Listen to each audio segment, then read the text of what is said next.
مدینہ شریف میں حاضری دینے کے حوالے سے نا ایک شخص نے تحقیق کی اور اس کی ریسرچ آئی تو اس نے کہا کہ میں سوچتا تھا لوگ سب سے زیادہ کہاں روتے ہیں، تو لوگ سب سے زیادہ مدینہ شریف جا کے روتے ہیں، بڑا روتے ہیں۔ بڑی امید ہے سرکار قدموں میں بلائیں گے، کرم کی جب نظر ہوگی مدینے ہم بھی جائیں گے، اور اگر جانا مدینے میں ہوا ہم غم کے ماروں کا تو مکینے گنبد خضرا کو حال دل سنائے۔ وہاں جا کے لوگ روتے ہیں، تڑپتے ہیں۔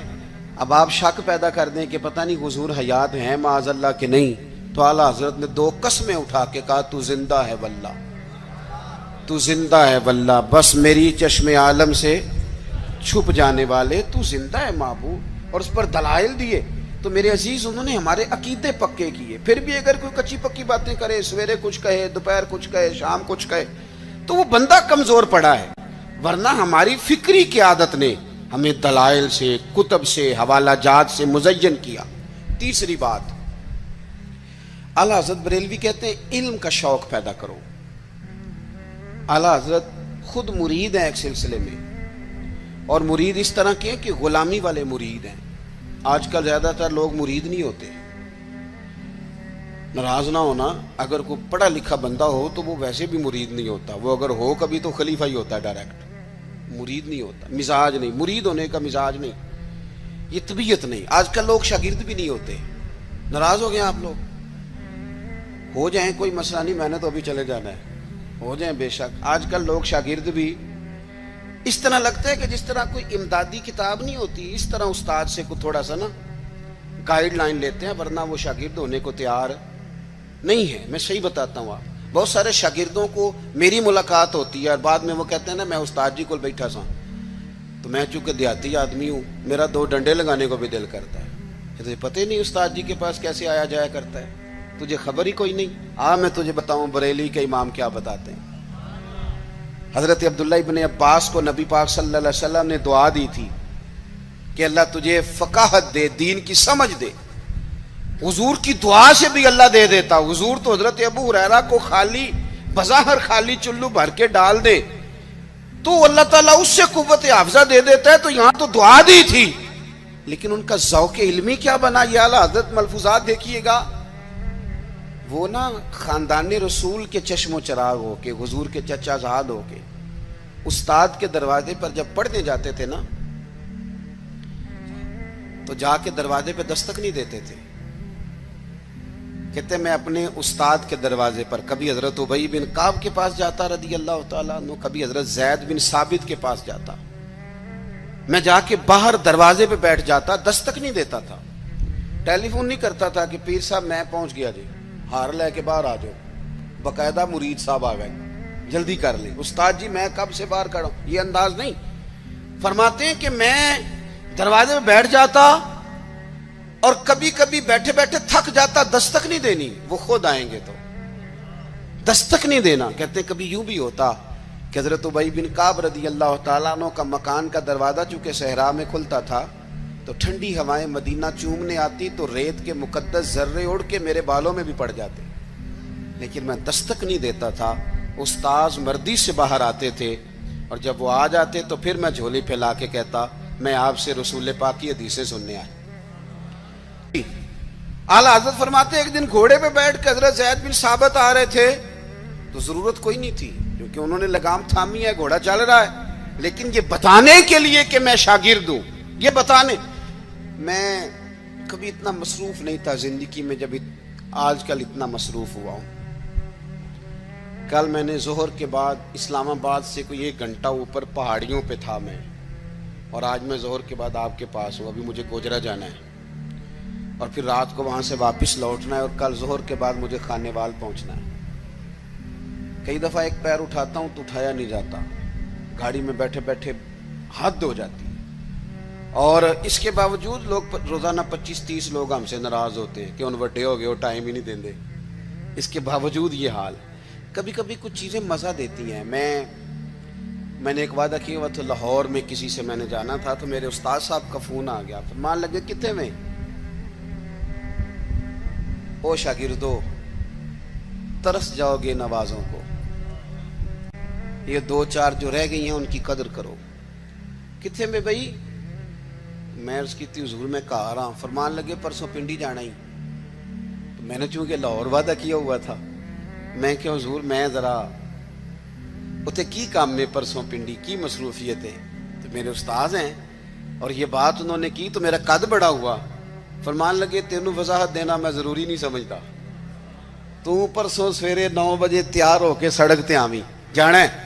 بڑے لوگ دعوت دیتے ہیں, بڑے لوگ پیغام دیتے ہیں, بڑا پیار کرتے ہیں. آپ یقین کریں مزہ آ گیا بات کا. مجھے جو بندہ پوچھے پنڈی خیر ہے, میں کہا مینوں آپ نہیں پتا. گھر والے پوچھتے پنڈی خیر ہے, میں کہا مزہ بڑا آنا ہے جانے دا, پتہ کوئی نہیں کی کام میں. انہوں نے کہا پرسوں کبھی مزہ بھی تو لو نا, کبھی ذائقہ بھی تو لو نا. ہمارے ایک بزرگ ہیں, ان کی عمر 65-70 سال ہے. ان کی والدہ انتقال کر گئی, میرے پاس جمعہ پڑھتے ہیں. تو میں ان کے گھر تعزیت کے لیے گیا تو ان کے بچے کہنے لگے کہ ہماری دادی کی عمر 100 سال سے زیادہ تھی پر ابا چوپی نہیں کرتے, ہر وقت روتے ہیں. ان کو کہیں کہ حوصلہ کریں. تو میں نے ان سے کہا کہ بھئی آپ بچے کہہ تو ٹھیک ہی رہے ہیں کہ آپ خود 65-70 سال کے ہیں اور آپ کے بچے بڑے ہیں اور شادی شدہ ہیں, تو آپ. انہوں نے بڑی شاندار بات کی. کہنے لگے پیر صاحب اماں جدوں دی گئی ہے میں وڈیرا ہو گیا, میرے بال چٹے نے, میرے 2 پوتے نے, 3 نواسے نے, لیکن جدوں میں گھر آਉਂدا سا تے اماں کہندی سی منڈیا آ گیا ہے, روٹی لاؤ نا منڈے لئی. فرماتے ہیں یوں لگتا تھا نہیں بال سفید ہوئے ہیں پر میں ہوں ابھی جوان. جب تک آپ کا کوئی بڑا رہتا ہے آپ طاقتور رہتے ہیں. خود بخود اپنے آپ کو بڑا کرنے کی کوشش نہ کریں, کسی کو بڑا مانے, طاقتور رہیں گے, جان رہے گی, آپ کی پشت پہ کوئی کھڑا رہے گا. اور اگر نکل جاؤ گے چھتڑی سے تو طلباء کرام یاد رکھنا کمزور پڑ جاؤ گے. اگر پشت پہ کوئی ہوتا ہے تو بندہ طاقتور ہوتا ہے. ضرورت نہیں تھی حضرت زید بن ثابت رضی اللہ تعالیٰ عنہ کے گھوڑے کی لگام تھامنے کی, پر اعلیٰ حضرت فرماتے ہیں کہ آگے دوڑ کے, حضرت عبداللہ ابن عباس نے دیکھا نا میرے استاد آگے, دوڑ کے جا کے گھوڑے کی لگام پکڑی. تو حضرت زید بن ثابت کہنے لگے ہو میرے نبی کریم علیہ السلام کے چچا کے بیٹے یہ آپ کیا کر رہے ہیں؟ تو کہنے لگے ہمیں بتایا گیا ہے. لفظ دیکھنا ملفوظات شریف میں اعلیٰ حضرت نے لکھے, ہمیں بتایا گیا ہے کہ علماء کا احترام کرنا. جب انہوں نے یہ کہا تو حضرت زید بن ثابت گھوڑے سے نیچے اتر آئے, اور نیچے اتر کے حضرت عبداللہ ابن عباس ان کے شاگرد تھے, ان کے ہاتھ چوم لیے. انہوں نے کہا جناب آپ یہ کیا کر رہے ہیں؟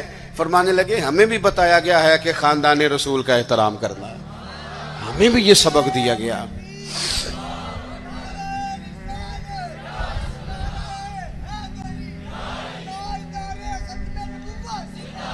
تو ذوق, علمی ذوق پیدا کریں, ادب والا ذوق پیدا کریں, اور علم سیکھیں تو عمل کرنے کے لیے, صرف تقریر کے لیے, بحث کے لیے, کل کو ڈگری لینے کے لیے نہیں. آپ علم اس لیے سیکھیں, جب نا علم خالی تقریر بن جاتا ہے نا, اور علم خالی تدریس بن جاتا ہے, پھر وہ اس طرح کا بھی بعض اوقات معاملہ بنتا ہے کہ عارف رومی کہتے ہیں کہ اگر تو صرف لفظ تجھے یاد ہے اور تو عمل نہیں نہ کرتا تو یہ لفظ تو طوطے کو بھی رٹا دیا جائیں گا تو وہ بھی رٹ لے گا, تیرا اور اس کا کیا فرق ہوگا؟ جب تک آپ عمل نہیں کرتے علم پر, جب تک اس کو عمل کے حصول کے لیے حاصل کرے. خالی میں ایک درویش کو پڑھ رہا تھا, ان کے خلیفہ صاحب نے خط لکھا کہ حضرت میں اب تقریر بھی کرتا ہوں, تدریس بھی کرتا ہوں, تصنیف بھی کرتا ہوں. تو انہوں نے جواب میں شاباشی نہیں دی بلکہ فرمانے لگے بیٹا یہ تو کام تم لوگوں کے لیے کرتے ہو, اپنے لیے کیا کرتے ہو؟ سحری کے وقت اٹھ جاتے ہو نفل پڑھنے کے لیے, تلاوت قرآن روز ہوتی ہے, سجدے کا ذوق حاصل ہے, درود و سلام کی طبیعت ہے, یہ تو لوگوں کے لیے کام ہے نا سارے. بڑی اچھی بات ہے, دین کی خدمت کرتے ہو, پر اپنا بھی تو بتاؤ نا. اعلیٰ حضرت فاضل بریلوی رحمۃ اللہ علیہ کی شخصیت کا جو کمال ہے وہ یہ ہے کہ جو وہ کہتے تھے نا اس سے زیادہ وہ کرتے تھے. ان کی طبیعت تھی وہ کرتے تھے. آپ جب تک اپنی زندگی میں عمل کو نہیں لے کے آتے, داتا صاحب رحمۃ اللہ علیہ کسی فرماتے ہیں کہ مجھ سے کسی نے پوچھا ہے کہ کوئی چلہ بتائیں. یہ لوگ سلوک سے وابستہ ہوتے ہیں نا, یہ پوچھتے ہیں چلہ کرنا ہے, وظیفہ کرنا ہے. ان کا خیال ہوتا ہے کہ 40 دن پیر صاحب ٹھنڈے پانی میں کھڑا کر دیں گے تو پھر میرے ہاتھ شاید کو 4 جن لگ جائیں. تو کہتے ہیں لوگ پوچھتے ہیں چلا وظیفہ, تو آپ فرماتے ہیں میری نظر میں سب سے بڑا مجاہدہ چلا جہاد علم حاصل کرنا اور اس پر عمل کرنا ہے. اس سے بڑا چلا کوئی نہیں. یہ چلا لگائیں, آپ کریں, عمل والی زندگی گزاریں, بدعملی والی, جتنا سیکھیں اس پر عمل کریں.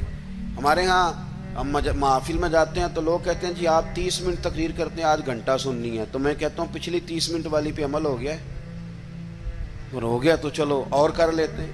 باقی یہ ہے کہ یہ تو آپ کو عمل کے لیے دین سیکھنا تھا.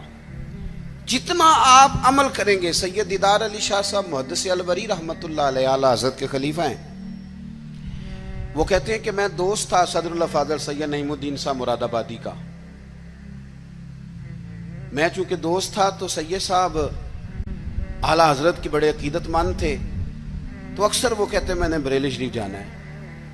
تو ایک دن میں پہنچ گیا مراد آباد, تو انہوں نے سامان باندھا ہوا تھا بریلی شریف جانے کے لیے. میں بھی پہنچ گیا تو کہنے لگے یار میری تو ٹکٹ ہے ٹرین کی, میں تو بریلی شریف جا رہا ہوں. تو کہنے لگے یار آپ ہر وقت وہیں جاتے رہتے ہیں, میں ملنے آیا تھا. تو کہتے ہیں مجھے کہنے لگے حضرت صدر الفاضل سید دیدار علی شاہ صاحب سے کہ چل آپ تمہیں بھی لے چلوں, دونوں سادات ہیں, دونوں دوست ہیں. کہنے لگے میں نے نہیں جانا, سنا ہے وہ طبیعت کے ذات کے پٹھان ہیں تو طبیعت کے سخت ہیں, میں نہیں جاتا. کہتے ہیں انہوں نے میرا ذہن بھی بنایا, کوشش بھی کی, ذہن سازی کی. خیر میں تیار ہو گیا. جب ہم بریلی شریف پہنچے تو عصر کی نماز کی آخری رکعت چل رہی تھی. تو فاضل بریلوی کی طرف اشارہ کر کے کہنے لگے وہ دیکھو اعلیٰ حضرت بھی صف میں ہیں. تو مجھے کہنے لگے میرا وضو ہے. صدر اللہ فاضل بھی نماز میں شامل ہو گئے, میں نے وضو کرنا تھا. کنویں پہ ایک طالب علم مدرسے کا پانی نکالے وضو کے لیے تیار تھا. میں نے جلدی سے پانی آگے بڑھ کے لیا. تو مجھے کہنے لگا بابا جی پہلے پوچھ تو لیں. تو میں نے کہا شاید کسی طالب علم کی ڈیوٹی ہے, کیونکہ آپ کو پتہ ہے اللہ خیر کرے کچھ لوگوں نے مدرسے بنائے ہی اس لیے ہیں کہ طالب علم نوکری کریں گے. اللہ اکبر, اتنا کام کرایا جاتا ہے معاذ اللہ. اگر ان سے کہا جائے کہ آپ کا شہزادہ نور بھی باہر نکلے. میں نے تو اب دوستوں سے کہا تقوی کا معیار بھی بدل دو. پہلے کہتے تھے نا جی ہم نے کبھی مدرسے کی روٹی نہیں کھائی. میرے خیال میں تقوی یہ ہے کہ کھایا ہی مدرسے کی کرو, پتہ چلے بچے بیچارے کیا کھاتے ہیں, یہی کھاؤ تاکہ تمہیں سمجھ آئے. آپ یہ اپنے مزاج بدل کے دیکھیں کہ یہ اگر تو آپ اور آپ کے بچے بھی کھا سکتے ہیں تو ٹھیک ہے. پھر یہ کون سا معیار ہے بھائی؟ آپ کہتے ہیں میں نے کبھی کھائی نہیں, وہ کھانے والی ہے ہی نہیں. وہ آپ کے کھانے والی ہوتی تو ضرور کھاتے ہیں, الا ماشاءاللہ. آمدام برسر مطلب فرماتے ہیں طالب علم سے کہا پانی, تو کہنے لگا جی نہیں میں, آپ نے پوچھا نہیں. تو میں نے کہا چلو اجازت دے دو. تو کہنے لگے حضرت صاحب میں نابالغ ہوں, اپنی مرضی سے بھی اپنی چیز کسی کو نہیں دے سکتا. کہتے ہیں مجھ پہ چوٹ لگی. میں نے کہا یہاں علم نہیں پڑھایا جاتا, علم کا فیض بھی دیا جاتا ہے. یہ انداز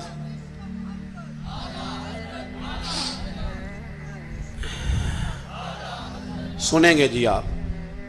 کہتے ہیں میں وضو کیا جب تک نماز مکمل ہو گئی. چونکہ حضرت صدر اللہ فاضل تو ابھی نماز میں تھے, 3 رکعتیں پڑھنی تھی. تو اعلیٰ حضرت بریلوی مسجد کی سیڑھیاں اتر رہے تھے تو میں چڑھ رہا تھا. اعلیٰ حضرت کو اللہ نے کوئی کمال دیا تھا کہ وہ چہرہ دیکھ کے بتا دیتے تھے کہ بندہ سید ہے. چہرہ دیکھ اللہ نے انہیں یہ انشراح صدر عطا فرمایا. کہتے ہیں پہلے تو انہوں نے نا میرے ہاتھ ہی چوم لیے, بات ہی رنگ ہی اور پکڑ گئی, اثر ہی بڑا ہوا. تو میں نے پوچھا طبیعت کیسی ہے؟ تو کہنے لگے مولانا طبیعت کا کیا بتاؤں, ذات کا پٹھان ہوں, طبیعت ذرا سختی ہے. چونکہ پٹھان ہوں تو طبیعت ذرا میری سختی ہے. کہتے ہیں میں سمجھ گیا.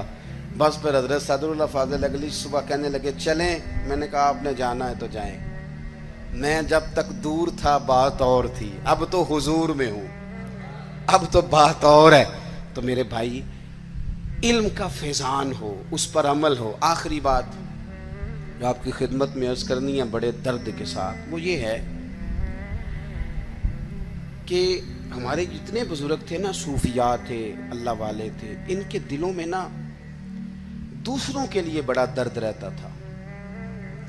ہماری طبیعتوں میں نا خود غرضی پورے عروج پہ آئی ہے. دوسروں کے بارے میں ان کی طبیعتیں, جتنے بھی کام کرتے تھے امت کی ملت کی خیر خواہی کے لیے کرتے تھے. ہم الا ماشاءاللہ جو قدم اٹھاتے ہیں تو وہ اپنا نفع نقصان دیکھ کے اٹھاتے ہیں۔ جب تک آپ کے دل دوسروں کے حق میں نرم نہیں ہوتے، غریب آدمی جو ہوتا ہے نا، یہ سیانا نہیں ہوتا۔ غربت نے میرے بچوں کو تہذیب سکھا دی، اب سہمے ہوئے رہتے ہیں، شرارت نہیں کرتے۔ غریب سیانا نہیں ہوتا، کیوں کہ مہنگا موبائل نہ ہو تو چلانا بھی نہیں آتا، تو بندہ کیسے سیانا ہوگا؟ وہ اس لیے سیانا نہیں ہوتا کہ کار نہ ہو گھر میں تو اس کا دروازہ بند کرنا بھی بندے کو نہیں آتا۔ غریب سمجھدار نہیں ہوتے، اور اگر وہ سمجھدار ہوتے تو پھر وہ غریب ہوتے، پھر تو انہیں بھی سارے چور دروازوں۔ عشق سرکار سے دل جس نے سنوارا ہوگا، اس کی قسمت کا بلندی پہ ستارہ ہوگا، اس کی قسمت کا بلندی پہ ستارہ ہوگا۔ عشق سرکار سے دل